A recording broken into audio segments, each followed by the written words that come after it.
Hey guys, thank you so much for joining me here on my video today. I'm going to be going over my sketchbook practice and just give you a little bit of the behind the scenes of how I pick my colors and how I build the illustration and the overall composition. Here are some pages of the very first sketchbook that I actually completed. The reason I've chosen to do this is to keep my illustrations consolidated in one place, track my progress, and have a place of reference in terms of color palette and design. In your sketchbook, you have the freedom to explore designs without the pressure of thinking that it has to be a perfect product that needs to be sold as a collectible piece of art. Painting frequently for the sake of practice ensures improvement over time.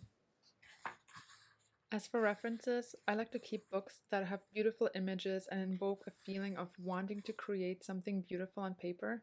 In my sketchbook, I oftentimes paint reference-free and ensure that I'm not looking at someone else's work in order to find my own style. So as you can see here, I've picked a page that I'm going to use as quote-unquote inspiration. The color palette was just really beautiful in this photo, but I will not use it as a reference for my painting. For practice paintings or paintings that I plan to scan, I use the Deco Art Americana series of matte acrylic paints. These paints have slightly similar qualities to gouache paint in it that they have a thin and flowing consistency, they dry quickly, and they have a matte finish that I really like. Before starting the painting, I usually have a background color picked out, and the background needs some time to dry, so I'll make sure I'll have that prepared ahead of time. In the time when I'm waiting for it to dry, I pick out the colors of the flowers or even the greens that I want to use for the painting. And once that has been picked out, once that step has been completed, I start to block in the major components or elements of the painting.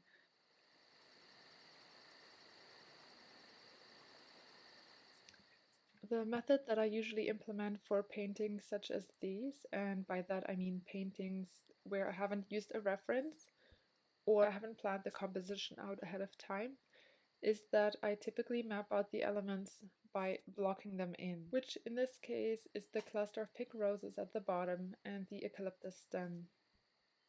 The details and definition of these elements will be added through layers, of course, once I kind of figure out the overall composition, and of course when the paint has dried.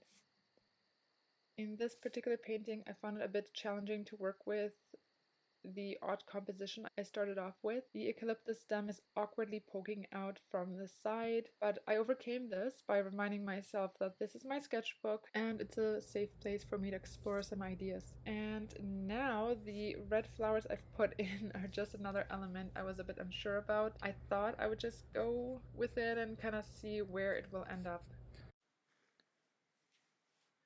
Now it's time for a bit more of a fun part of the process, which is adding in the filler flowers. They tend to be smaller in size, sometimes they're in clusters, and I like for their heads to kind of point in different directions to add an element of playfulness and liveliness to the painting. I chose the grayish color to be sort of like the base color and also act as a shadow once I put in the white highlights. What I really enjoy about this process is really adding those layers to what initially looked like a blob. Just by putting down the shadows, I'm adding so much more definition to the leaves.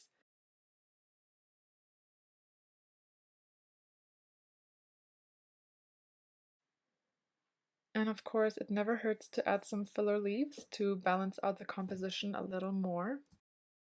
The pink roses are kind of the statement part of this painting that I want to make sure really shines through. So I'm adding the shadows, I'm adding the centers.